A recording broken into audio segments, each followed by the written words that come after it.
The icy winds howled across the barren Antarctic landscape. As a group of Nazi scientists descended into the crevasse, their breath crystallized in the air, mingling with the oppressive silence of the frozen continent. The expedition leader, Dr. Konrad Richter, clutched a leather-bound journal, its pages filled with cryptic notes and sketches gleaned from ancient occult manuscripts. Rumors of an otherworldly discovery had led them here, to this desolate wasteland where nothing should exist, and yet something did. Their flashlights danced across metallic walls buried under millennia of ice. Strange angular patterns adorned the surface, faintly glowing with a pulsating rhythm, as if responding to their presence. The air was thick with an unidentifiable energy, a low hum reverberating through the cavern. Richter motioned for his team to move forward, his voice trembling with equal parts fear and exhilaration. This is it. The gods have not abandoned us. One of the scientists, a younger man named Adler, hesitated. Dr. Richter, these markings, they don't look human. Should we proceed? Richter's eyes gleamed with obsession. Do not question the mission, Adler. The fatherland's future depends on what we uncover here.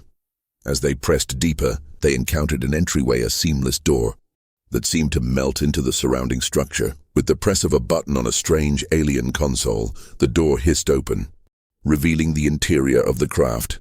Inside, the team found a cavernous chamber filled with suspended glowing pods. The machinery seemed alive, its inner mechanisms shifting and breathing in ways that defied logic. At the center of the chamber was a massive crystalline device, radiating a blinding blue light that pulsed in sync with the hum. Richter approached it, his hand outstretched. The moment his fingers brushed the crystalline surface, a surge of energy coursed through him, sending him to his knees. Images flashed before his eyes, alien worlds, advanced technology, and a reptilian race standing over enslaved humans. He gasped, overwhelmed by the knowledge pouring into his mind. This is it, he murmured, his voice hoarse. With this power we will transcend. Months later, as Berlin crumbled under Allied bombardment, Project Black Sun was underway. The brightest minds and stolen artifacts were quietly relocated to secret bases. The Antarctic craft, dismantled and studied, became the blueprint for humanity's first interstellar ships. Unbeknownst to the world, the Nazis weren't losing, they were leaving. They established their colony far from Earth, forging an alliance with the Reptilian High Order in exchange for power and knowledge.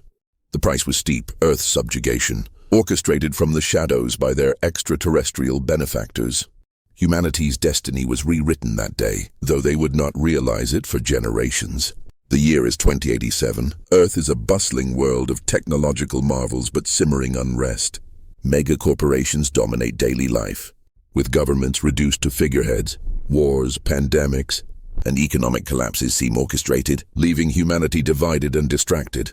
The air of control is pervasive but invisible to most. Dr. Evelyn Kael, a former aerospace engineer turned whistleblower, sits in a dimly lit safe house. The room is cramped, illuminated only by the bluish glow of a holographic map hovering in the center. The map displays Earth's orbit, dotted with anomalies, strange signals, unexplained craft trajectories, and hidden infrastructure.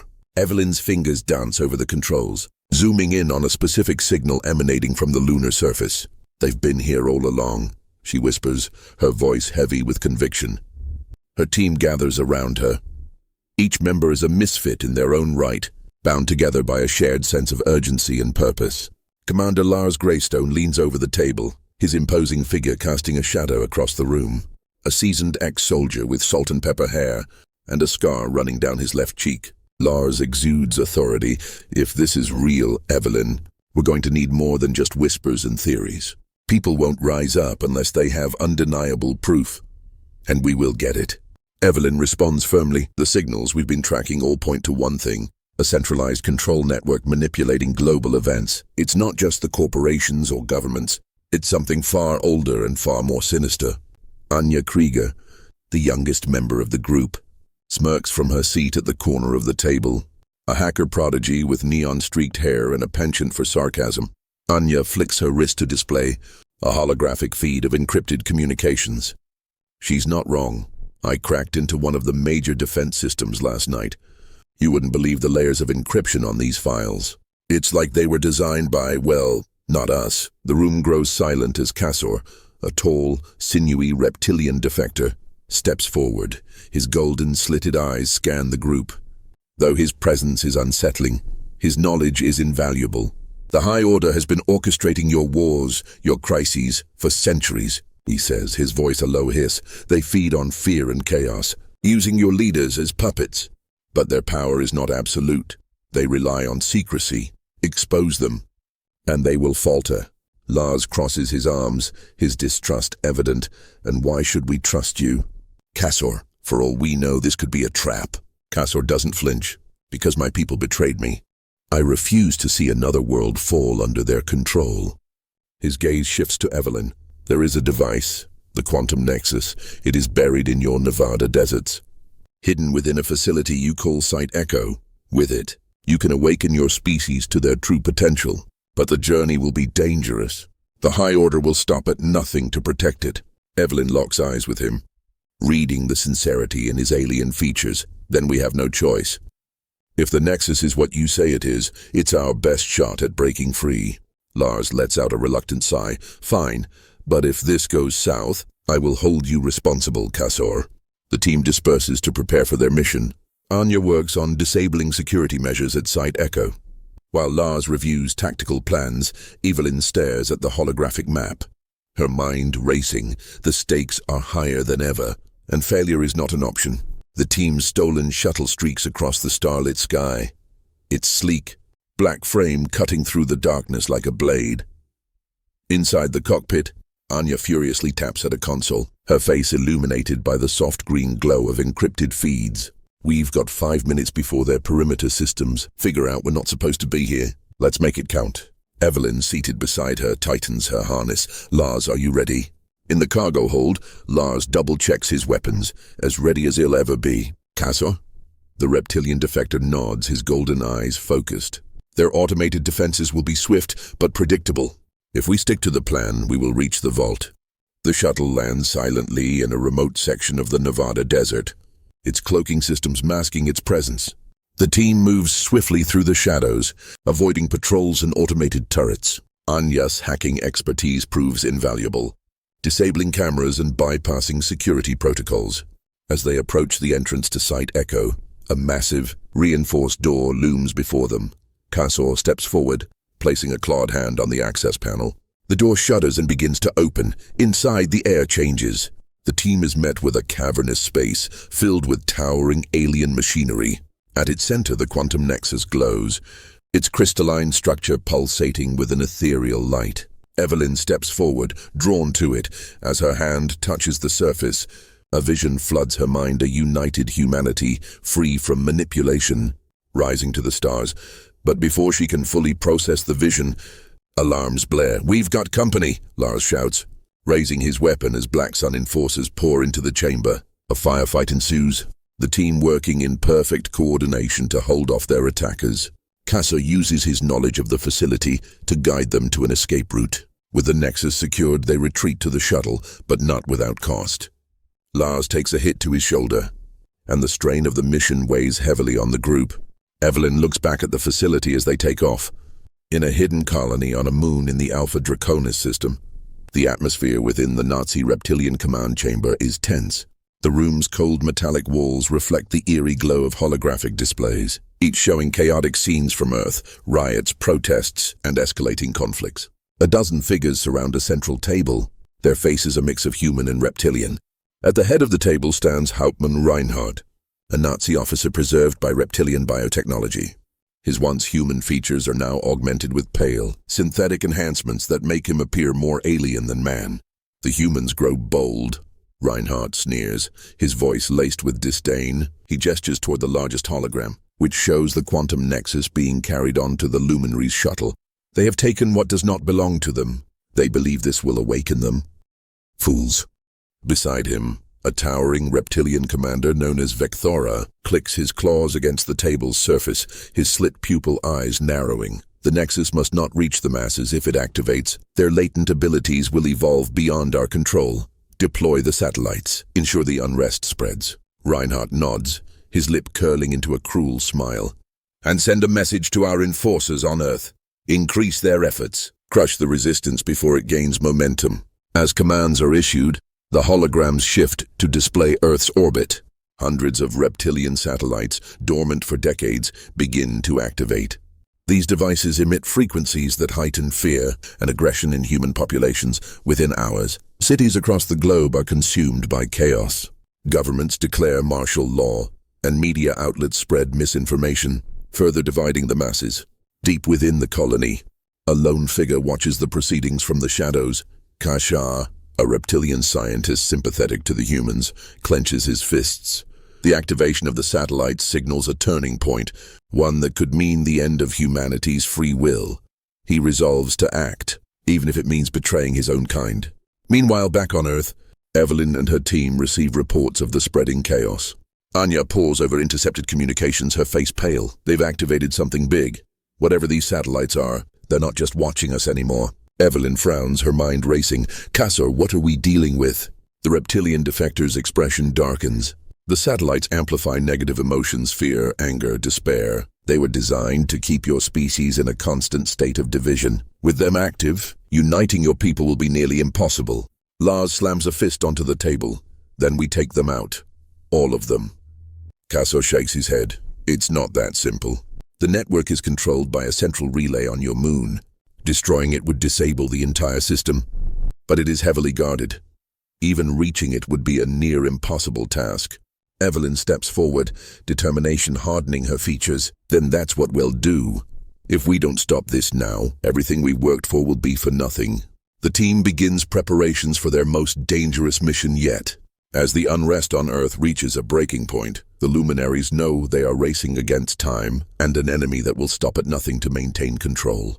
The world burns. Streets in major cities are alight with riots and chaos, while terrified governments scramble to maintain control. News feeds flicker with images of devastation, but behind the chaos lies a silent, orchestrated force, the High Order, using their satellites to manipulate humanity's emotions. Fear and hatred run rampant just as planned. In the Luminaries' hidden base, tension reaches a breaking point. Evelyn Kael stands before a holographic globe, the pale light casting harsh shadows on her face. The broadcast is our only chance, she says, her voice steady despite the chaos outside. If we can show the world the truth, we might have a chance to stop this. Anya, seated at her workstation, snorts. A planetary broadcast. Piece of cake. Oh wait, no, it's a technical nightmare. I'm good, but even I can't hack 100 satellites at once. Casor steps forward, his reptilian form imposing but calm. The nexus can amplify your signal. It will override their control for a brief moment. That moment is all you will need. Lars, pacing in the corner, grimaces. Brief moment. You mean we're risking everything for a long shot? He shakes his head. If this goes south, we won't have another chance. Evelyn meets his gaze unyielding. Then we make it count. The plan takes shape quickly. Anja rigs the nexus to interface with the base's communications array, using it to amplify their signal. Evelyn records a message for the ages, a call to humanity to resist, to unite against the unseen enemy controlling their lives. For centuries, Evelyn says into the camera, we have lived under a shadow. Fear, anger, and despair have been used to control us. But now we know the truth. There is an enemy among us, an enemy that hides in the dark and feeds on our pain. This is our chance to rise. This is our chance to fight back. Casor adds his own words, his voice heavy with regret. My people have wronged yours. We sought to enslave you. But I see now that humanity's spirit cannot be broken. Use that spirit. Rise. The broadcast begins. Across the globe, screens flicker to life. The message cuts through the chaos, piercing the veil of fear. For a moment, humanity pauses. People watch, listen, and something inside them shifts. Anger at the chaos gives way to clarity. Hope begins to stir. Resistance cells rise in unison, emboldened by the message. Ordinary citizens join the fight, their latent psychic abilities awakening as the Nexus's energy touches them. For the first time, humanity sees its true enemy, and it begins to fight back. But the High Order isn't idle. On their lunar base, Hauptmann Reinhardt snarls at his subordinates, overload the satellites. Shut them down now. The Luminaries' base shakes as Black Sun enforcers close in. Alarms blare, and the team scrambles to hold their ground. Lars and Casor take up defensive positions at the entrance, holding off wave after wave of attackers. Inside, Anya frantically reroutes the broadcast as interference from the satellites threatens to cut it short. Evelyn stands by the nexus, her hand resting on its crystalline surface. She feels its energy coursing through her, connecting her to the people watching the broadcast. "We can't let them win," she whispers, her resolve hardening. "Not this time." The battle rages on, both on Earth and in space. Resistance fighters strike key installations, disrupting the High Order's operations. Ordinary citizens rise up, fighting not just with weapons, but with their newfound abilities. The tide begins to turn, but the cost is high. As the broadcast nears its end, Evelyn knows the next step is crucial. She looks at her team, battered but determined, and takes a deep breath. "This isn't over," she says, "not until we bring them down for good." The shuttle's engines hummed as the luminaries streaked toward the moon. Their target, a sprawling reptilian base nestled within a massive crater. The relay, the heart of the satellite control network, awaited destruction. Evelyn stood in the cockpit, staring at the looming lunar surface with a mix of dread and determination. Every breath carried the weight of humanity's hopes. In the cargo hold, Lars adjusted the straps of his tactical armor. His shoulder still ached from the injury sustained during their last mission, but he ignored the pain. "Kassor, are you sure about the layout of this place?" The reptilian defector nodded, his golden eyes narrowing. "The High Order built their facilities with redundancy, but the relay is vulnerable. Its core cannot be shielded while it transmits. If we reach it, we can destroy the network." Anya leaned against the bulkhead, tapping at her portable terminal. "Assuming we get past the literal army of drones and guards, no pressure." Evelyn turned to address the team. "We knew the risks when we signed up for this. It's our best shot. If we fail here, Earth falls. But if we succeed, we take back everything they stole from us." The shuttle landed silently in the shadows of the crater. Kassor led the team through a hidden access tunnel, avoiding patrols and automated turrets.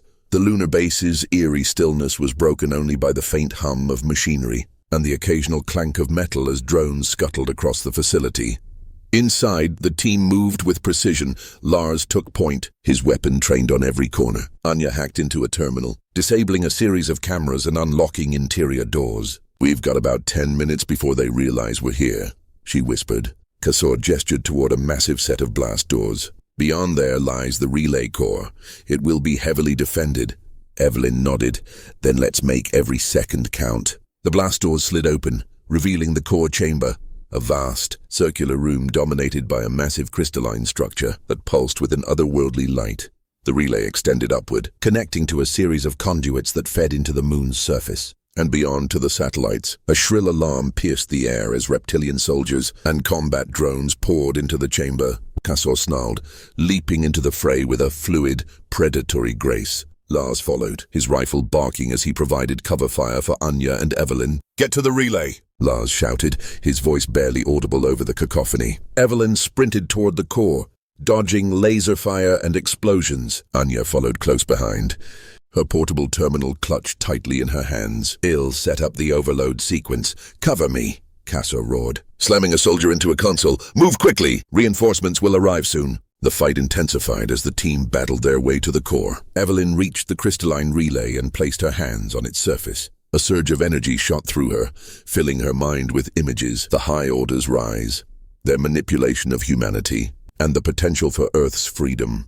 She gritted her teeth, focusing on the task at hand. "Anya, now," she called. Anya connected her terminal to the relay, her fingers flying across the keys, initiating overload. "This is going to get messy." Suddenly a booming voice echoed through the chamber. "You've come far, but this is where your rebellion ends." Hauptmann Reinhardt emerged from the shadows, flanked by heavily armored soldiers. His augmented form gleamed under the harsh light, his eyes cold and unyielding. "Did you truly think you could defeat us?" Lars stepped forward, his weapon aimed at Reinhardt. "We're not here to talk." Reinhardt smirked. "Then die with your defiance." The final battle erupted.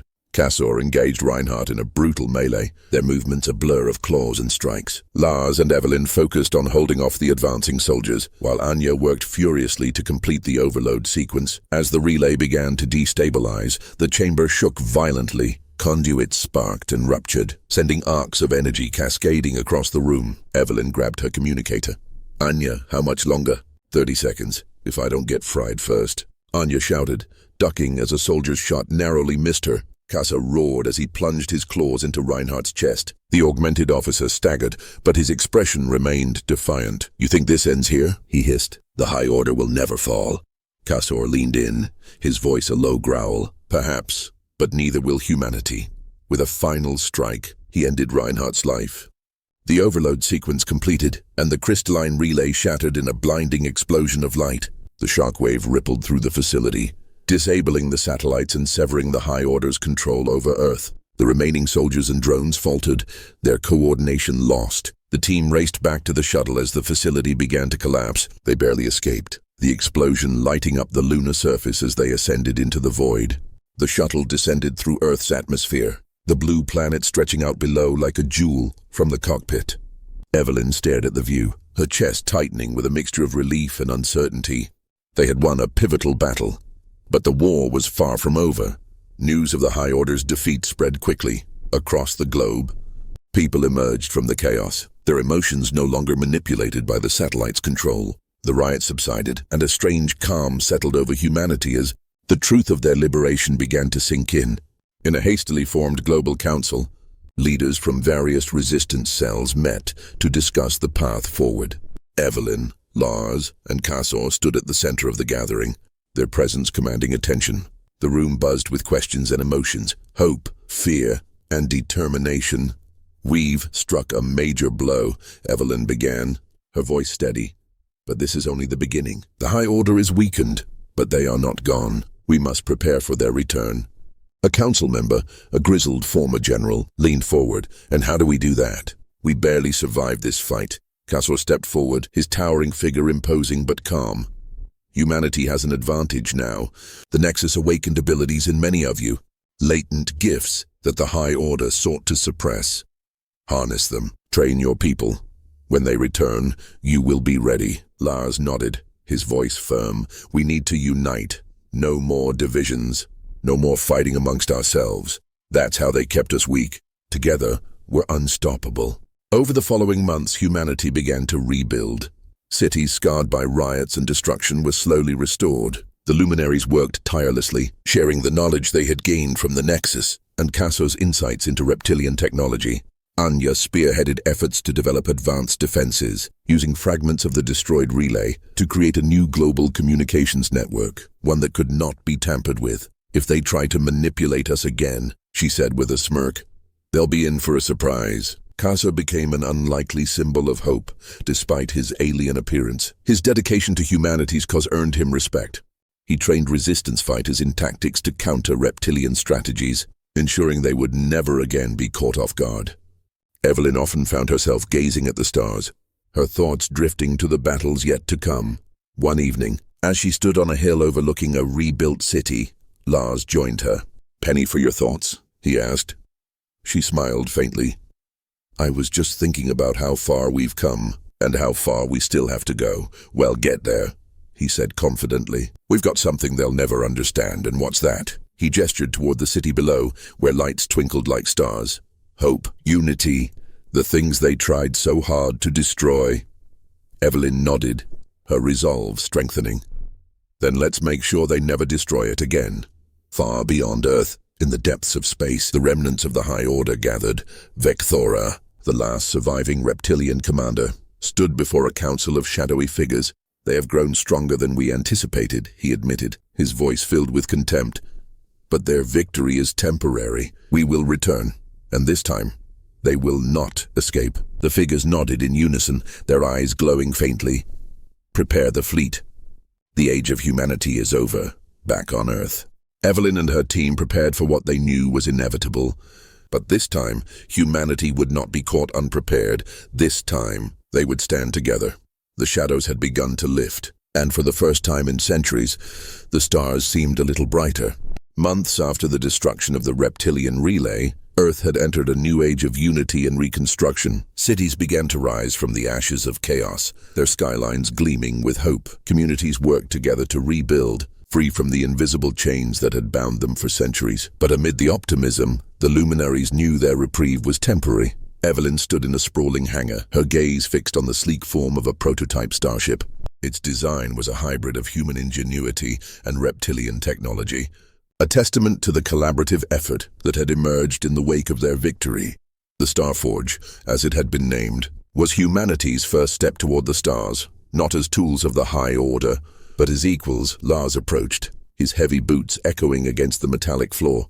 "She's a beauty, isn't she?" he said, gesturing toward the ship. "Hard to believe we built that in just a few months." Evelyn smiled faintly. "Necessity is a powerful motivator. We don't have the luxury of time." Kasor entered the hangar, his golden eyes gleaming. "The High Order will not remain idle. Their fleet is vast, their resources nearly limitless. This ship is impressive, but it alone cannot protect your world. That's why we're not stopping with just one." Anya chimed in, appearing from behind a stack of crates. She held a tablet, its screen displaying schematics for additional starships. "The Starforge is just the beginning. We've got 3 more in the works, and a defense grid to match." Kasor nodded approvingly. "Good, you will need every advantage you can muster." As construction of the fleet continued, humanity's latent psychic abilities began to manifest more widely. The energy released by the nexus had unlocked dormant potentials in countless individuals. Some displayed telepathy, others precognition, and a rare few could manipulate matter with their minds. Training centers sprang up around the globe, led by those who had already honed their abilities. Kasor served as a mentor, sharing insights into controlling these newfound powers. In a converted military base, he stood before a group of recruits, his presence commanding. "Your gifts are a double-edged sword," he said, his voice firm. "Used recklessly, they can destroy you. Used wisely, they will make you a force the High Order cannot overcome." One of the recruits, a young woman named Mira, raised her hand. "Do you really think we can stand against them? Their technology, their numbers, it seems impossible." Kasor's gaze softened. "The High Order thrives on fear and division. You have already overcome that. Unity is your greatest weapon. Do not underestimate it." Far from Earth, in the depths of space, the remnants of the High Order convened aboard a massive command vessel. Vecthora stood before a holographic display of Earth, his expression a mixture of contempt and calculation. "They rebuild quickly," he observed. "Impressive, and for such a primitive species." One of his subordinates, a reptilian officer with dark scales, hissed, "The defiance will not go unanswered. Our fleet is ready." Vecthora raised a clawed hand, silencing him. "Patience. We will strike, but not recklessly. Humanity has proven more resilient than anticipated. This time, we will ensure their complete subjugation." The hologram shifted, showing the Starforge and its sister ships under construction. "These vessels pose a threat," Vecthora continued. "Destroy them before they can launch. Without them, Earth will be defenseless." Back on Earth, Evelyn and her team worked tirelessly to forge alliances beyond their planet. Using Kasor's knowledge of the galaxy, they reached out to other species who had suffered under the High Order's rule. Messages were sent into the void, calling for aid against a common enemy. One day, an answer arrived. A small, sleek vessel entered Earth's orbit, its hull adorned with symbols unfamiliar to human eyes. It carried representatives of the Othari, a species of scholars and strategists who had resisted the High Order for centuries. Evelyn stood in the docking bay as the Othari delegation disembarked. Their leader, a tall, ethereal being with translucent skin that shimmered like glass, approached her. "We received your message," the being said, its voice resonating in her mind as much as her ears. "The High Order's reach extends far, but their time is ending. We will stand with you." Hope surged through Evelyn as she clasped the being's hand. "Thank you. Together we can end this." The days that followed were a flurry of activity. The Othari shared advanced technologies, bolstering Earth's defenses and accelerating the fleet's construction. Training intensified, with human recruits learning to integrate their psychic abilities into combat strategies. Anja, working with Othari engineers, developed a new weapon system capable of neutralizing reptilian shields. "This baby's going to give them a headache," she said, grinning as she tested the prototype. Kasor, meanwhile, oversaw the formation of a joint command structure between humans and their newfound allies. "Trust will be our greatest challenge," he told Evelyn, "but it is also our greatest strength." As the fleet neared completion, Evelyn gathered the luminaries for a final briefing. The tension in the room was palpable, but so was the resolve. "The High Order is coming," she said. "They'll throw everything they have at us, but this time we're ready. This time, we fight for more than survival. We fight for freedom for everyone." The team nodded, their determination mirrored in each face. The stars beckoned, not as a threat, but as a promise of what humanity could become. As the first ships of the new fleet launched into the heavens, Earth watched with bated breath. The luminaries led the charge, their mission clear, to confront the High Order and to forge a new destiny among the stars. Far beyond the edge of the solar system, Vecthora's fleet loomed, an ominous shadow against the void, but this time the shadow did not intimidate, it galvanized. For the first time, humanity stood united, not as pawns in an alien game, but as players. The war was far from over, but the tide had turned. And in the vastness of space, where the stars seemed endless, a single truth echoed. The future belonged to those who dared to fight for it. The sky above Earth darkened as an unnatural eclipse swept across its surface.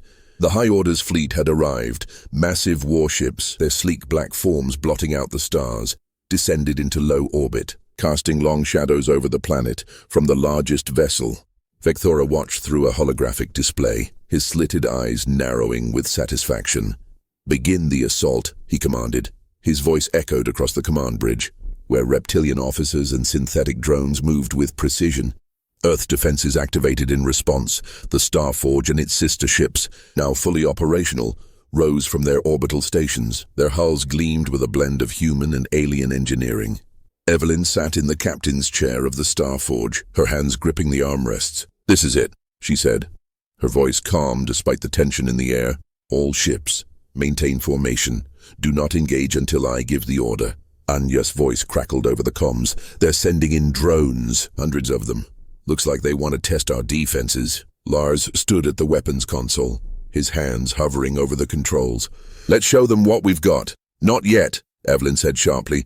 "Hold your fire." "Let them come closer," Cassor, seated beside her, nodded approvingly. "Patience. Their arrogance will be their downfall." Thanks for watching my sci-fi stories. Don't forget to like, share, and subscribe. And let us know in the comments if you'd like to see part 2. Here is another story you will like.